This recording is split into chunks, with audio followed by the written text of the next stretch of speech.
এইবার বিমায় 100% প্রত্যক্ষ বিদেশি লগ্নিতে সায় কেন্দ্রের।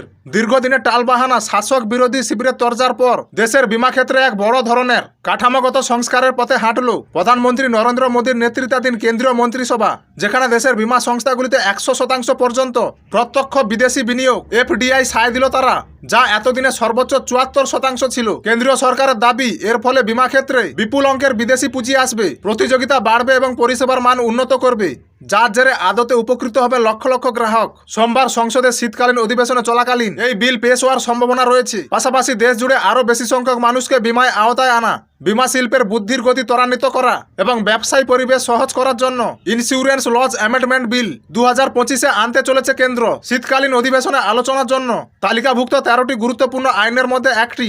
এই সংস্কার বিমা শিল্পের কার্যকারিতা বাড়াবে, ব্যবসা পরিচালনায় জটিলতা কমাবে, 2047 সালের মধ্যে ইন্স্যুরেন্স ফর অল বা সবাইকে বিমা সুরক্ষার আওতায় আনার জাতীয় লক্ষ্য অর্জনে গুরুত্বপূর্ণ ভূমিকা নেবে বলে কেন্দ্রের দাবি।